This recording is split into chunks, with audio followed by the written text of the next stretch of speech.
तो आज के लेक्चर के अंदर हम पढ़ने वाले हैं कि इंस्ट्रक्शन फॉर्मेट।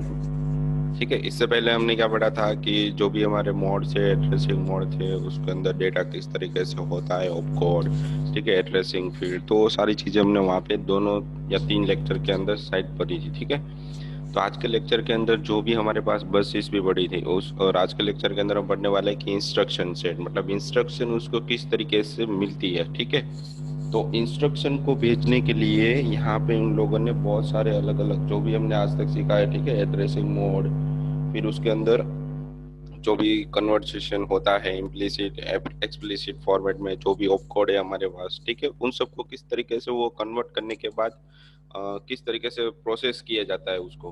ठीक है, मतलब हार्डवेयर के अंदर मुझे डालने के लिए प्रोसेस उसको देने के लिए वो वहाँ पे किस तरीके की इंस्ट्रक्शन वहाँ पे होती है। जैसे हम कैसे कि सी लैंग्वेज के अंदर कोडिंग लिखते हैं, प्रिंट है, स्कैन है, वाइट में, तो सारी इंस्ट्रक्शन हो गई ना, जिससे कि कंपाइलर को पता चलता है कि मुझे इस तरीके का कोई मॉड्यूल या फंक्शन अप्लाई करना है। ठीक है, उसके अंदर जो भी होगा वो रन करके हमें उसका आउटपुट देता है। तो यहाँ पर भी सेम थिंग है, जो भी हमें कंप्यूटर को इंस्ट्रक्शन देनी होती है वो किस तरीके से एक्सेस करता है, ठीक है, किस तरीके से होती है, तो उसके बारे में इस लेक्चर के अंदर बताया गया है। ठीक है, तो आज का लेक्चर स्टार्ट करते हैं। तो पहली बात तो इंस्ट्रक्शन सेट क्या होते हैं। जो भी आप जैसे किसी लैंग्वेज में, किसी भी प्रोग्रामिंग लैंग्वेज में आप इंस्ट्रक्शन लिखते हो कंपाइलर के अंदर, ठीक है, उसकी फाइल्स अटैच करवाते हो, वर्ड में लिखते हो, तो सारी इंस्ट्रक्शन हो गई। तो वैसे ही यहाँ पर भी इंस्ट्रक्शन हार्डवेयर को देने के लिए एक सेट फॉर्मेट दिया गया, भाई इस तरीके से आपको देनी है या इस तरीके से आप दे सकते हो। ठीक है, तो ये सारा एक स्ट्रक्चर हो गया, सेट्स हो गया। तो पहले तो इंस्ट्रक्शन सेट क्या होती है वो देख लेते। तो when assembler process an instruction, मतलब कोई भी एक लाइन की इंस्ट्रक्शन भी वो पढ़ रहा है, ठीक है, तो असेंबलर उसको प्रोसेस करता है। It convert the instruction from its mnemonic code mnemonics form to standard machine language format is called instruction form. मतलब जब भी हम डेटा देते हैं ना, तो उसका एक मेमोनिक कोड होता है। जैसे कि मुझे ऐड देना है, ठीक है, तो वहां पे मुझे प्लस नहीं लिखना। हार्डवेयर के अंदर मुझे उसको 2 वेरिएबल के अंदर या किसी भी इंस्ट्रक्शन को ऐड करवाने के लिए ADD, मतलब मुझे मैन्युअली लिखना होता है ये ऐड। तो ये कीवर्ड हो गए सारे। ठीक है, जैसे इसी लैंग्वेज के अंदर आते हैं कि प्रिंट टैब, तो ये कीवर्ड हो गया, उसके अंदर हम चेंज नहीं कर सकते। मुझे कोई भी दो डेटा का सम करना है या एडिशन करवाना, तो मुझे वहां पे एड ही देना पड़ेगा। फिर एक जगह से दूसरी जगह मूव करने के लिए MOV होता है। तो ये इंस्ट्रक्शन हम आगे पढ़ने वाले देखने वाले हैं। ठीक है, तो यहाँ पे सिर्फ आपको इसकी डेफिनेशन दी हुई है कि व्हेन असेंबलर, मतलब वन टाइप ऑफ, बीच में क्या होता है कि जैसे हमारे बीच में सी लैंग्वेज आप पढ़ते हो तो बीच में कंपाइलर होता है, आप कंट्रोल F9 करते हो तो जो प्रोग्राम पूरा रन होता है, मतलब उसकी इंस्ट्रक्शन सारी पढ़ी जाती है। ठीक है, तो वैसे ही यहाँ पे क्या होता है कि जो भी आप इंस्ट्रक्शन दे रहे हो वो असेंबलर के अंदर प्रोसेस होती है। ठीक है, और कन्वर्ट करता है क्या कि उसके जो मशीन लैंग्वेज मेमोरी कोड होता है, जो भी हमने लिखा है उसको मशीन लैंग्वेज के अंदर कन्वर्ट करता है। ठीक है, जो भी मशीन लैंग्वेज के अंदर कन्वर्ट होता है, जो भी ये प्रोसेस हो रही है, उसे इंस्ट्रक्शन फॉर्मेट बोला जाता है। ठीक है, तो इस तरीके से इंस्ट्रक्शन होती है। फिर क्या लिखा है उसके अंदर, the in the process of conversation the assembler must determine the type of instruction. मतलब असेंबलर डिटेक्ट करता है कि वो हमने जो भी इंस्ट्रक्शन दी वो किस टाइप की है। ठीक है, देन उसके बाद जो सिंबल हो गए या लेबल्स हो गए, उसको वो नोटेशन को क्या करता है कि अपने हिसाब से कन्वर्ट करता है। जैसे हमने आगे बढ़ा था कि मोड्स किस तरीके से होते हैं, डायरेक्ट मोड, इनडायरेक्ट मोड, ठीक है, तो उसको किस बिट के फॉर्म में रखना है। ठीक है, अगर नेगेटिव में डेटा है तो वहाँ पे वो कहाँ पे साइन बिट क्या रखेगा। अगर मैंटिसा मतलब पॉइंटिंग फ्लोटिंग पॉइंट डेटा है तो पॉइंट के पहले का डेटा कहाँ पे रखेगा, पॉइंट का बाद का डेटा कहाँ है, वो सारा काम किसका है कि असेंबलर का काम है। फिर जो भी उसके अंदर लेबल्स हो गए, जैसे हमने कोई नाम दे दिया तो उस नाम को कहाँ पे रखना है। ठीक है, तो वो सारी डिसीजन कौन लेता है, असेंबलर डिसाइड करता है भाई किस तरीके की वो इंस्ट्रक्शन है। फिर यहाँ पे लिखा है भाई कन्वर्ट द सिंबॉलिक लेबल्स, मतलब लेबल भी हो गए, जैसे हम नाम देते हैं। जैसे एक्सप्लिसिट नोटेशन मतलब स्पेशल कैरेक्टर्स हो गई। फिर डिस्प्लेसमेंट फॉर्मेट जो भी हमने लास्ट टाइम सीखा था। ठीक है, determine the length of certain, मतलब उसकी जितनी भी लेंथ होगी वो एक ऑपरेंड के अंदर मतलब डेटा के फॉर्म में रखेगा, देन उसको पार्स करेगा मतलब कन्वर्ट करेगा छोटे छोटे लिटरल के अंदर जो बीच में आता है। ठीक है, उसे सिंबल सॉफ्टवेयर इंजीनियरिंग भी कहा जाता है। मतलब सॉफ्टवेयर इंजीनियरिंग के अंदर आपका लिटरल्स और कॉन्सेप्ट के बारे में डिटेल में जानना होता है, और उसको हार्डवेयर के अंदर किस तरीके से एक्सेस किया जाता है उसके बारे में पता होता है। ठीक है। तो जो अभी आप पढ़ रहे हो सारा का हार्डवेयर रिलेटेड, मतलब आप अभी माइक्रो प्रोसेसर के बारे में पढ़ रहे हो, तो उसके अंदर किस तरीके से कैलकुलेशन होती है। ठीक है, तो बहुत डीप में जाना हो तो पहले ये चीज आपको यहाँ पे पता होनी चाहिए। फिर क्या है, can instruction format define the layout of bits, मतलब उसके बिट की नोटेशन क्या है, मतलब उसकी लेआउट क्या है, मतलब 8 बिट का है, 64 बिट का है, 32 बिट का है, 128 बिट का है, तो किस तरीके की बिट का है वो आपको इंस्ट्रक्शन फॉर्मेट की मदद से पता चल जाता है। ठीक है, in terms of constitute part, मतलब जो भी हमने रूल्स बनाए हैं, ठीक है, उसके थ्रू हमें इंस्ट्रक्शन फॉर्मेट किस तरीके से दी हुई है उसकी बिट्स का इंस्ट्रक्शन हमें यहाँ पे मिलेगा। तो यहाँ पे जो भी दिया है, instruction forward must be include an op code, मतलब जो भी आपको इंस्ट्रक्शन दी जाती है वो ऑप कोड एंड इम्प्लीसिट और एक्सप्लिसिट जीरो और मोर ऑपरेंड के फॉर्म में कन्वर्ट किया, मतलब जो भी आप डेटा दे रहे हो ना उसको, ठीक है, किसी भी तरीके का आपको ऑपरेंड बनाना है, मतलब कैलकुलेशन करवाना है, तो ये सारा कहाँ पे लेआउट होता है कि ये ऑपरेंड के बीच में होता है, आपका ऑपरेंड किस तरीके का है और उसके बीच में कौन सी प्रोसेस आपको करवानी है, तो ये सारा इंस्ट्रक्शन फॉर्मेट के अंदर भी लिखा होता है। ठीक है, इच एक्सप्लिसिट मतलब बाहर से जो ऑपरेंड आ रहे हैं, मतलब बाहर से जो वेरिएबल आ रहे हैं, ठीक है, is referenced using one of addressing mode, मतलब किसी भी एक मोड के अंदर वो उसका रेफरेंस रहने वाला है, जैसे हमने लास्ट लेक्चर के अंदर पढ़ा था कि एड्रेसिंग मोड किस तरीके से होते हैं। ठीक है, तो उनमें से कोई एक एड्रेसिंग मोड इस ऑपरेंड के साथ कनेक्टेड रहता है। ठीक है, तो इस तरीके से इंस्ट्रक्शन सेट होती है। अब इसके बारे में हम और डिटेल में जानेंगे, जैसे कि कोई भी प्रोसेसर आप ले लो, ठीक है, आज तक का जैसे कि हमने 8, हम अभी i7 का यूज कर रहे हैं, i5, ठीक है, फिर उसके पहले था core two duo dual core, फिर पेंटियम था, सबसे पहले जो भी एडवांस प्रोसेसर आने वाला था, ठीक है, बहुत ही एडवांस था वो, समथिंग 99 2000 के बाद आया था। ठीक है, पेंटियम बहुत ही अच्छा चल रहा था, जो भी स्पीड 90 के पहले की थी उससे तो बहुत ही बेटर था। ठीक है, तो उसके अंदर उन लोगों ने जो भी माइक्रो प्रोसेसर बनाया, ठीक है, उसी के बेस पे अभी के जितने भी माइक्रो प्रोसेसर वो सारे चल रहे हैं। ठीक है, जो भी उसके अंदर इंस्ट्रक्शन थी वो चल रहा है, पर उसके अंदर क्या थी कि रजिस्टर सिर्फ बढ़ा दिया, बहुत लाखों, पहले समथिंग 100 या 200 या 300 इस तरीके से थी पहले, फिर i3 i5 कोर टू उसके अंदर हजारों मिलियन करोड़ों तक कर बना दिए इन लोगों ने रजिस्टर, तो इसकी स्पीड भी ऑटोमेटिकली बढ़ रही है। ठीक है, तो यहाँ पे जो पेंटियम इंस्ट्रक्शन आपको दे रहे हैं, ठीक है, उसके अंदर जिस तरीके से सारी भी इंस्ट्रक्शन होती है कैलकुलेशन, उसी के बेस पे अभी के प्रोसेसर के अंदर हो रहा है सारा कुछ। ठीक है, तो इसके अंदर किस तरीके से कैलकुलेशन किया जाता है, तो भाई पेंटियम इंस्ट्रक्शन, मतलब जो भी आपका पेंटियम इंस्ट्रक्शन है उसके बेस पे किया जा रहा है। तो पहले यहाँ पे दिया ट्रेडिशनल इंस्ट्रक्शन जो भी हम दे रहे हैं, ठीक है, नॉर्मल नॉर्मल, फिर है ऐड सब add plus carry, subtraction plus carry, दूसरे के पास से डेटा लेना, फिर मल्टीप्लिकेशन एंड डिवीजन। ठीक है, उसके बाद binary coded decimal arithmetic Boolean shift rotate, string को किस तरीके से एग्जीक्यूट करना है, फिर लूप्स आ जाती है, कंडीशन आ जाती है, कंडीशन कोड सेटिंग एंड सब रूटीन मतलब रिकर्सन वन टाइप ऑफ। ठीक है, तो ये सारी प्रोसेस, जितनी भी प्रोसेस यहाँ पे दी हुई है, उससे ज्यादा कभी भी प्रोसेसर के पास नई प्रोसेस नहीं आने वाली, इससे डिफरेंट कभी भी कोई डेटा उसके पास नहीं आने वाला। ठीक है, तो ये सारे कौन सा वर्क है उसके अंदर। ठीक है, अब इसको हम डिटेल में पढ़ेंगे कि पेंटियम इंस्ट्रक्शन के अंदर कौन कौन सी चीजें होती है जिसकी मदद से वो कैलकुलेट करता है।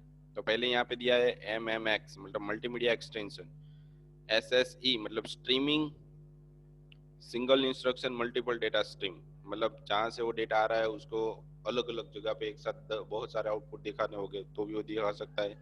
પછી SS2 પછી streaming single instruction multiple data stream extension two, मतलब वो उसका बीट के अंदर चेंजेस है और कोई चेंजेस नहीं है। ठीक है, तो ये सारे उसका फुल फॉर्म आगे हम पढ़ने वाले हैं कि extension to the instruction set for parallel SIMD operation pack data, मतलब इसकी मदद से आप कर क्या सकते हो, MMX SSE SSE2, इसकी मदद से होता क्या है कि जो भी आपका माइक्रो प्रोसेसर के पास इनपुट आता है, ठीक है, उस इनपुट को किस तरीके से कैलकुलेट करना है और कहाँ पे भेजना है, तो सारा डिसाइड करके रखता है। भाई एक के पास आया तो बहुत सारे डेटा को भेजना है, एक के पास आया तो एक के पास ही रखना है, या एक के पास आया तो बहुत सारे डेटा एक साथ मुझे मिल रहे हैं तो मुझे किस तरीके से डेटा को कैलकुलेशन करवाना है, तो प्रोसेसर पे डिपेंड हो गया सारा कुछ।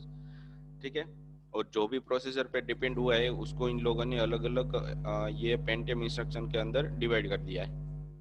ठीक है, उसके पास किसी भी तरीके की स्ट्रीमिंग आ सकती है, जेपीजी, पीडीएफ, हम इंस्ट्रक्शन दे रहे हो, कमांड दे रहे हैं, सॉफ्टवेयर दे रहे हैं, ठीक है। तो जिस तरीके भी इसके पास प्रोसेस आ रही है, ठीक है, उसको किस तरीके से कैलकुलेट करना है, उसको यहाँ पे डिवाइड किया है एमएमएक्स के अंदर, एसएससी के अंदर, एसएससी 2 के अंदर, ठीक है। तो यहाँ पे सारा डेटा जो भी ऑपरेशन इंस्ट्रक्शन सेट हो रही है उसको उन लोगों ने एसआईएमडी के अंदर कन्वर्ट कर दिया, single instruction multiple data stream, ठीक है। फिर design to speed up multimedia and communication application, ठीक है।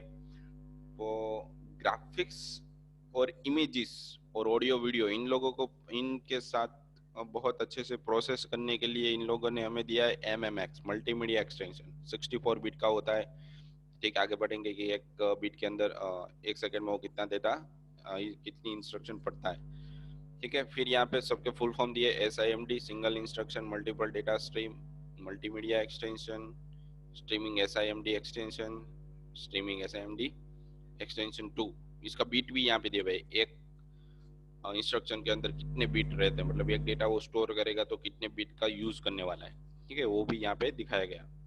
फिर subtracting one image from another ओलिंग, अनपैकिंग कंप्रेस इमेज, मतलब एक इमेज में से दूसरी इमेज उसको कंप्रेस करनी है, लेआउट करना है, ओवरले बनाना है, तो सारा कुछ क्या हो कहाँ पे हो जाता है, इमेज के अंदर, मतलब जेपीजी और एमपीईजी का भी अलग से उन लोगों ने फॉर्मेटेड दिया है, ठीक है। तो इसका एक्सटेंशन हम पास करवाते हैं, देखो अब कभी भी आप डेटा पास करवाते हो, कभी भी कोई भी फाइल आप ओपन करते हो तो उसका एक्सटेंशन ऑलवेज होता है, क्यों, किसी भी तरीके की फाइल आप ले लो तो उसका एक्सटेंशन आप देते ही देते हो, अगर आप नहीं देते तो भी उसका नाम बाय डिफॉल्ट एक्सटेंशन फॉर्मेट में पास होता ही, क्यों, क्योंकि जब भी ये इंस्ट्रक्शन सिस्टम को मिलेगी, माइक्रो प्रोसेसर को मिलेगी, तो उस हिसाब से उसको कैलकुलेट करेगा, मतलब ऑडियो वीडियो होगा तो उसको एमएमएक्स के थ्रू कैलकुलेट करेगा, ठीक है। आप इंस्ट्रक्शन दे रहे हो तो एसआईएमडी के थ्रू कैलकुलेट करेगा, ठीक है। बहुत बड़ा डेटा है तो वो एसएससी 2 के अंदर डेटा एग्जीक्यूट करेगा इंस्ट्रक्शन, ठीक है। तो वो सारे डेटा, जितने भी डेटा उसके पास जा रहे हैं उसके एक्सटेंशन के बेस पे वो माइक्रो प्रोसेसर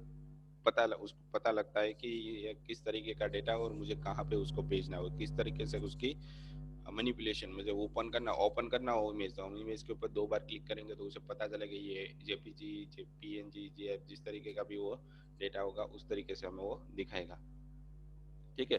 तो ये सारी चीजें इसके अंदर होती है, तो सारी इंस्ट्रक्शन पेंटियम के अंदर ही उन लोगों ने अलग अलग तरीके से दी हुई है। अब नेक्स्ट पे आते हैं कि उसके अंदर ऑपरेशन हम किस तरीके से कर सकते हैं, मतलब जो भी उसको डेटा मिलता है, ठीक है, वो किस तरीके से मिलता है। तो यहाँ पे देखो ऑपरेशन, फिर रिजल्ट, ऑपरेंड 1, ऑपरेंड 2, ऑपरेंड 1 और ऑपरेंड 2 क्या है, हमारे पास डेटा है, और रिजल्ट मतलब क्या है, किसके अंदर उसको स्टोर करवाना है, ठीक है।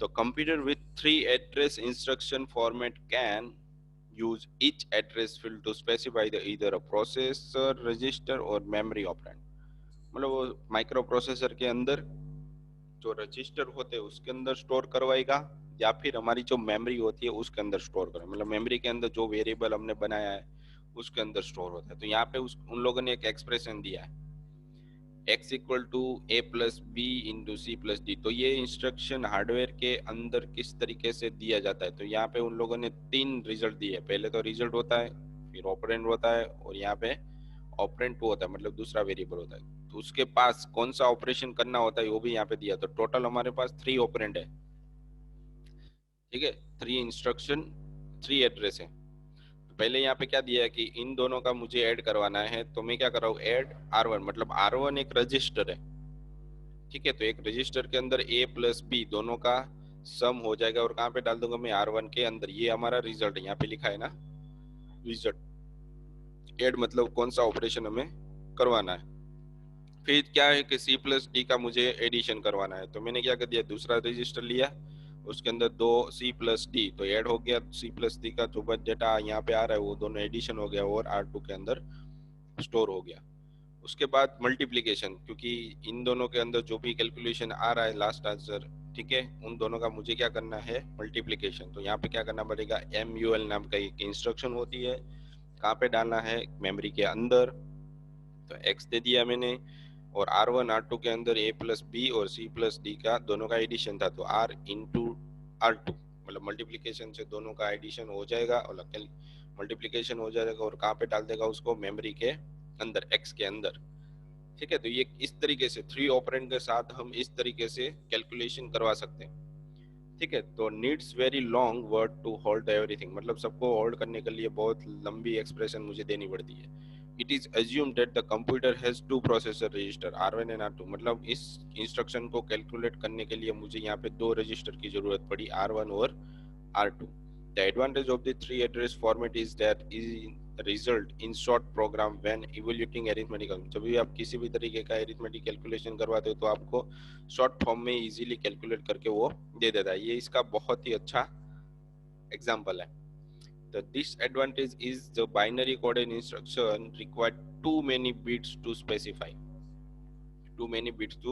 मतलब बाइनरी कोडेड के अंदर जो भी आपका डेटा होगा उसको कैलकुलेशन करने के लिए यहाँ पे बहुत ही लंबी प्रोसेस आपको करनी पड़ेगी।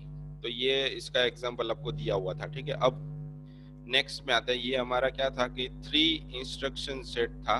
अब हमारे पास है 2 इंस्ट्रक्शन, यहाँ पे मैंने एडिंग नहीं लिखा है। ठीक है। यहाँ पे एडिंग है कि 2 एड्रेस इंस्ट्रक्शन, इसका नाम क्या था यहाँ पे 3 एड्रेस इंस्ट्रक्शन, यहाँ पे लिखा है देखो 3 एड्रेस इंस्ट्रक्शन। ठीक है। यहाँ पे एडिंग नहीं दिया मैंने सिर्फ। फिर है कि 2 एड्रेस, इसके अंदर किस तरीके से वही प्रोसेस होने वाली। तो 1 address double as operand and result, मतलब यहाँ पे जितने भी डेटा हमारे पास है, जितने भी रजिस्टर वो यहाँ पे डबल होने वाले। Most common is commercial in computer, each address field can specify इधर अ प्रोसेस रजिस्टर, यहाँ पे वापस वही लिखा है कि जो भी डेटा है वो रजिस्टर के अंदर स्टोर होगा या फिर मेमोरी के अंदर। तो हमारे पास एक्सप्रेशन है x equal to a plus B, जो हमने लास्ट पीपीटी के अंदर पढ़ी थी। ठीक है। इसके पहले की। तो पहले मुझे क्या करवाना पड़ेगा कि जो भी a का डेटा है, यहाँ पे हमारे पास 2 एड्रेस ही है, एक R1 और a।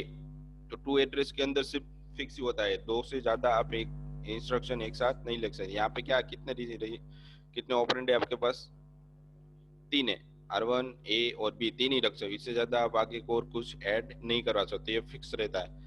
उसके बाद नीचे आओगे तो वहां पर आपको क्या दिया, 2 एड्रेस, मतलब आप 2 ही एड्रेस ले सकते हो किसी भी कैलकुलेशन करवाने के लिए, 2 से ज्यादा कभी ले नहीं सकते हो। पहले मैं क्या कर रहा हूँ कि ए के अंदर जो डेटा है वो R1 के अंदर मूव करवा रहा हूँ, मतलब R1 के अंदर क्या गया, ए का डेटा आ गया। फिर क्या करवा रहा हूँ कि R2 कोमा बी, क्या करवा रहा हूँ मैं यहाँ पे R2 कोमा बी। ठीक है। तो यहाँ पे क्या हो गया कि बी का डेटा कहाँ पे चला गया, R2 के अंदर।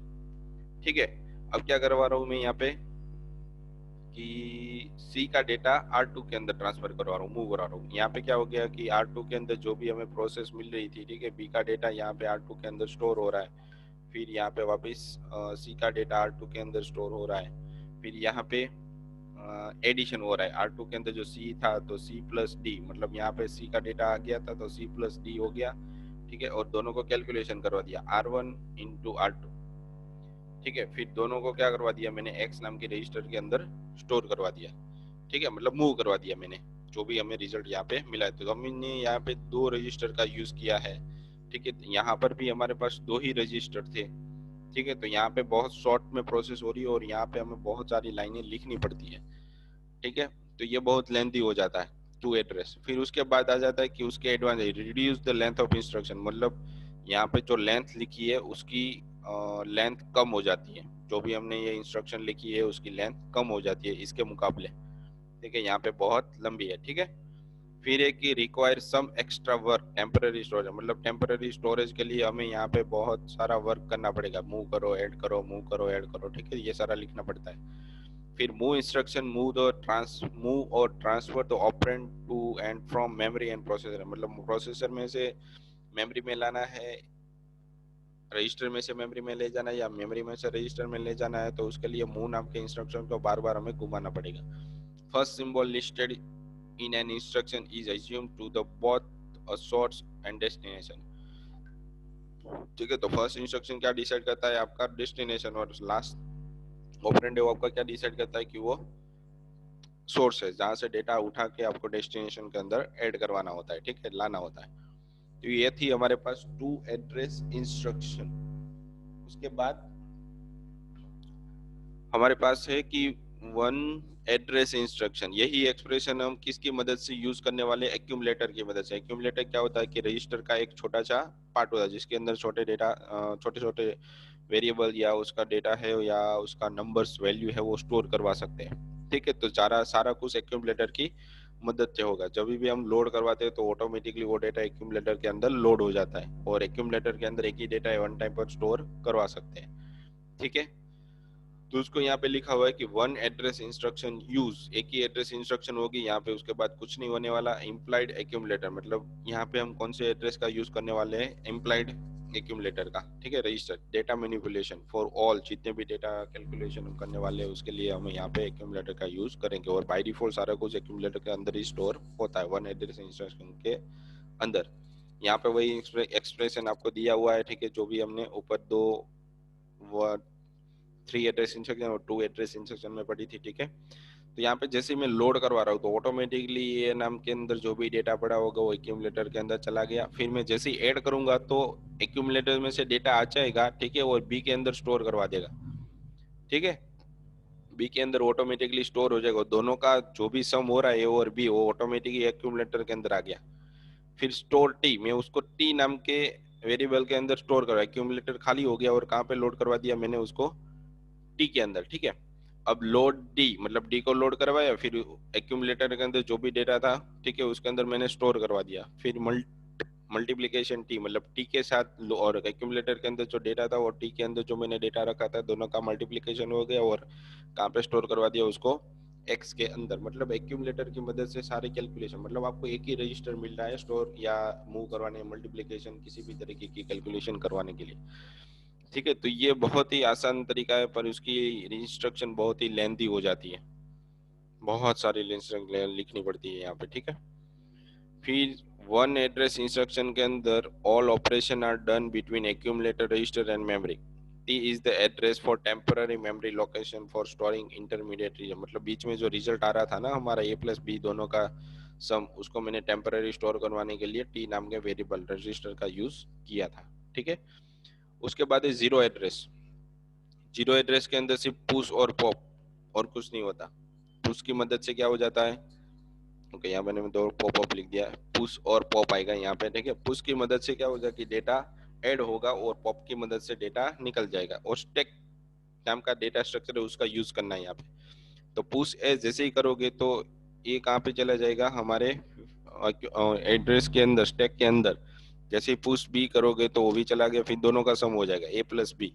फिर पुश सी पुश डी दोनों का सम हो गया। फिर जैसे मल्टीप्लीकेशन करो तो इसका जो आंसर है इसका जो आंसर, दोनों का कैलकुलेशन हो जाएगा और वो पॉप हो जाएगा, मतलब मेमोरी के अंदर चला जाएगा। ठीक है, तो दो बहुत ही आसान तरीके से दिया हुआ है। यहाँ पर भी हमारी इंस्ट्रक्शन बहुत ही लेंदी होने वाली है। ठीक है, फिर है यहाँ पे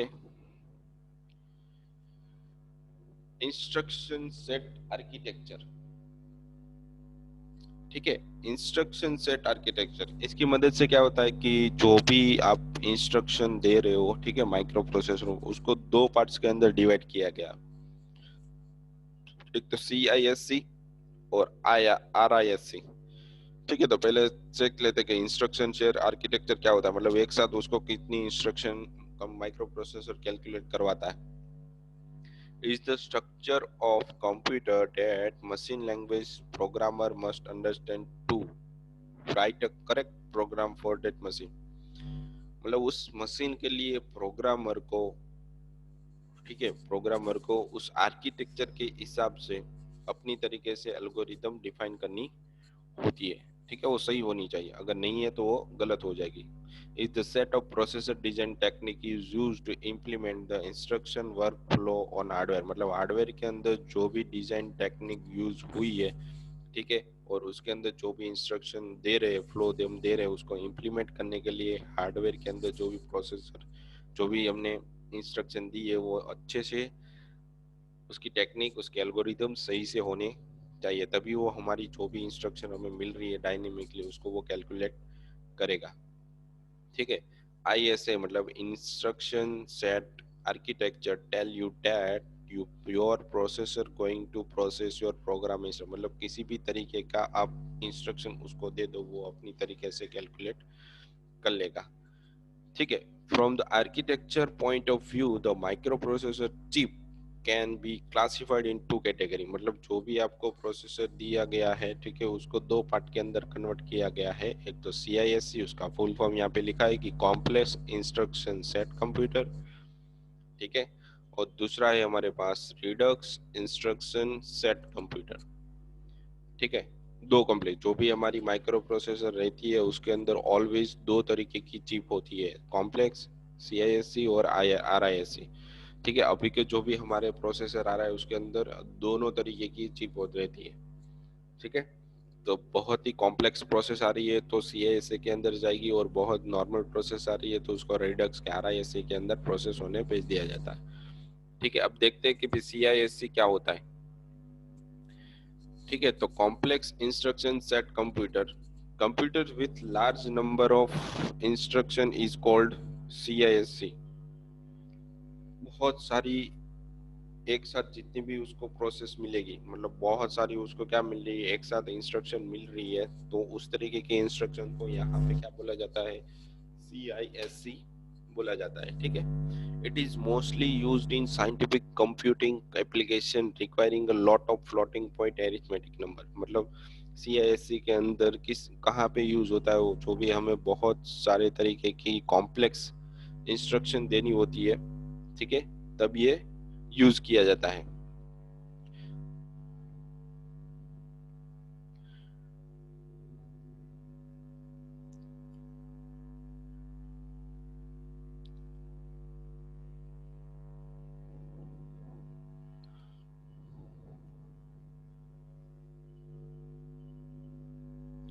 ठीक है, तो इंस्ट्रक्शन क्या था,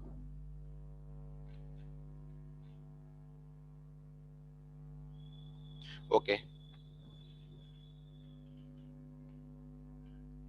कॉम्प्लेक्स इंस्ट्रक्शन सेट। तो यहाँ पे मैंने बताया कि CISC का यूज कब किया जाता है कि साइंटिफिक कंप्यूटिंग के लिए, जो भी आपकी एप्लीकेशन आप बनाते हो उसके अंदर बहुत सारा तरीके का डेटा आ रहा है, पर किस तरीके से आ रहा है, फ्लोटिंग पॉइंट में आ रहा है, ठीक है, उसको कैलकुलेशन सही से करवाना है, तो उसको कैलकुलेशन करवाने के लिए हम यहाँ पे चिप का यूज करेंगे CISC, ठीक है। The essential goal of CISC architecture is to attempt to provide a single machine instruction for each statement that is writing in high level language, मतलब अभी की जो भी हम कोडिंग कर रहे हैं, ठीक है, तो वो सारी की सारी की कोडिंग किस तरीके से होती है कि हाई लेवल हम अपनी भाषा में लिख रहे हैं, ठीक है, और मशीन लैंग्वेज में जो भी लिखने वाले हैं उसके लिए हमें उसकी इंस्ट्रक्शन पहले तो पढ़नी होती है, ठीक है, तो वो इंस्ट्रक्शन हमारे लिए बहुत ही कॉम्प्लेक्स हो जाती है, तो वो इसके लिए इन लोगों ने क्या किया है कि एक हाई लेवल लैंग्वेज दे दी है, जिसकी मदद से जो भी हम इंस्ट्रक्शन कंप्यूटर को देते हैं तो बीच में कंपाइलर अपने हिसाब से उसे डिकोड करता है, मशीन लैंग्वेज में कन्वर्ट करता है, ठीक है, फिर इसके बाद वो